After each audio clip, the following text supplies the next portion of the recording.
মতে এখানেই বসানো থাকতো বড় বড় কামান। এই উঁচু স্থান থেকেই চারদিকে নদীপথ স্পষ্ট দেখা যেত। শত্রুর নদীবহর চোখে পড়া মাত্রই এখান থেকে সংকেত দেওয়া হতো এবং প্রয়োজনে কামান ছুড়ে আক্রমণ প্রতিহত করা হতো। এ কারণেই দুটি নকশা অন্য অনেক মুঘল দুর্গদের তুলনায় অনেক আলাদা। এখানে প্রবেশ করতে জনপ্রতি 20 টাকা লাগে টিকিট কাটতে, আর 20 টাকা দিয়ে টিকিট কেটে আমি এখানে ঢুকে পড়লাম। মুন্সিগঞ্জের বুকে দাঁড়িয়ে আছে প্রায় 300 বছরের পুরনো এক ঐতিহাসিক দুর্গ ইদ্রাকপুর কেল্লা। অসংখ্য বড় যুদ্ধ আর সময়ের নির্মিত আঘাত প্রিয় এটি আজও ইতিহাসে নীরব সাক্ষী হয়ে দাঁড়িয়ে আছে। একসময় এখান থেকে পাহারা দেওয়া হতো বাংলার গুরুত্বপূর্ণ নদীপথ, গর্জে উঠত কামান, ছুটে বেরোতো মুঘল সৈন্যরা, আর শত্রুর প্রতিটি গতিবিধির নজরে রাখা হতো এই দুর্গ থেকে।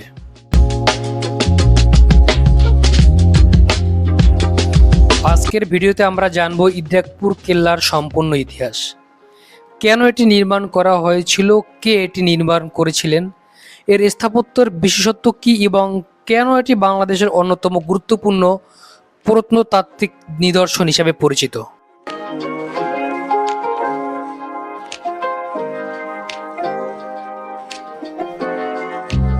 চলুন ফিরে যাই 1660 সালে। তখন বাংলার নদীপথ ছিল পর্তুগিজ ও আরাকান জলদস্যুদের দখলে।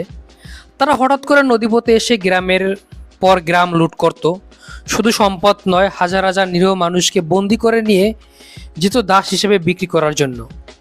সে সময় দিল্লির সিংহাসনে ছিলেন মুঘল সম্রাট আওরঙ্গজেব। বাংলার নিরাপত্তা নিশ্চিত করার দায়িত্ব দেওয়া হয় তাকে সুবেদার মীর জুমলা দ্বিতীয়কে। তিনি বুঝতে পারেন নদীপথ নিয়ন্ত্রণ ছাড়া বাংলা নিরাপদ রাখা সম্ভব নয়। তাই তিনি ঢাকা রক্ষার জন্য নদীপথে কয়েকটি শক্তিশালী দুর্গ নির্মাণের পরিকল্পনা করেন। সেই পরিকল্পনারই অন্যতম ফল ইদ্রাকপুর কেল্লা।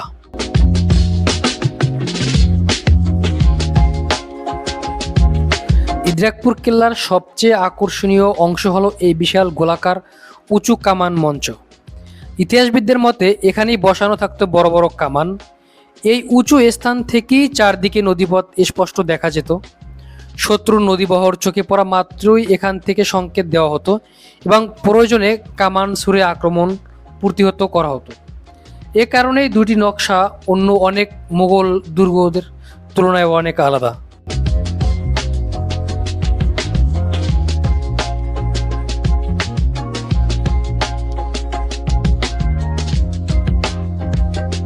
দুর্গের চারপাশে রয়েছে অত্যন্ত পুরু ইটের দেয়াল। প্রতিটি কোণায় ছিল প্রতিরক্ষামূলক বুরুজ, যেখানে সৈন্যরা পাহারা দিতেন। মূল ফটক এমনভাবে নির্মাণ করা হয়েছিল যাতে শত্রুরা সহজেই ভিতরে যেন প্রবেশ করতে না পারে। মুঘল যুগের পোড়া ইট, চুন, সুরকি এবং উন্নত নির্মাণ প্রযুক্তির কারণেই শত শত বছরের পরও দুর্গটি এখনও টিকে আছে।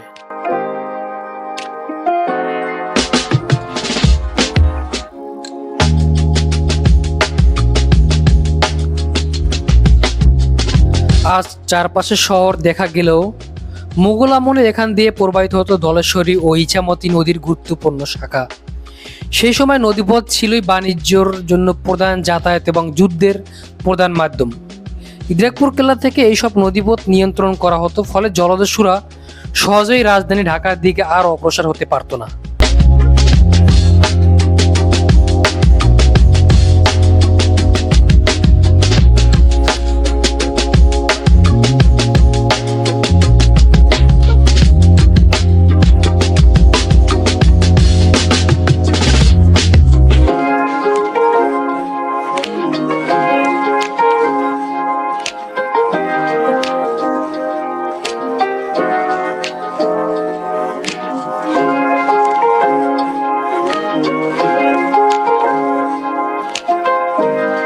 এই জাদুঘরে সংরক্ষিত আছে মুঘল আমল থেকে শুরু করে বিক্রমপুরের অঞ্চলের নানা প্রত্নতাত্ত্বিক নিদর্শন। এখানে দেখা যায় পোড়ামাটির তৈরি মৃৎপাত্র, প্রাচীন ল্যাম্পস্ট্যান্ড, পাথরের নিদর্শন, পুরনো ব্যবহার্য সামগ্রী এবং ইদ্রাকপুর কেল্লার ইতিহাস তুলে ধরা বিভিন্ন আলোকচিত্র। জাদুঘরটি দর্শনার্থীদের জন্য সামনে কয়েক শতাব্দী আগের বাংলার জীবনযাত্রা ও ঐতিহ্য এক অনন্য চিত্র তুলে ধরে। জাদুঘরটির গ্যালারি 1 এবং 2 নামে দুটি আলাদা আলাদা কক্ষ রয়েছে।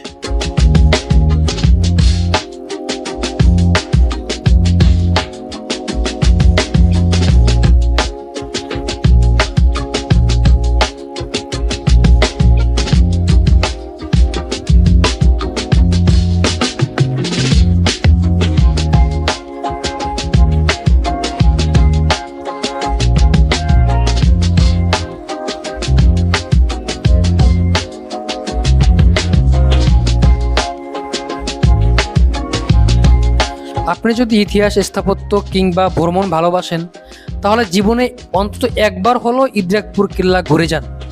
মুন্সিগঞ্জের এই ঐতিহাসিক নিদর্শন আপনাকে ফিরিয়ে নিয়ে যাবে মুঘল বাংলার সেই গৌরবময় সময়ে। ভিডিওটি ভালো লাগলে একটি লাইক দিন, বন্ধুদের সঙ্গে শেয়ার করুন। ইতিহাস ভিত্তিক এমন আরও ভিডিও দেখতে আমাদের চ্যানেলটি সাবস্ক্রাইব করতে ভুলবেন না। আবার দেখা হবে নতুন কোনো ঐতিহাসিক স্থানের গল্প নিয়ে। আল্লাহ হাফেজ।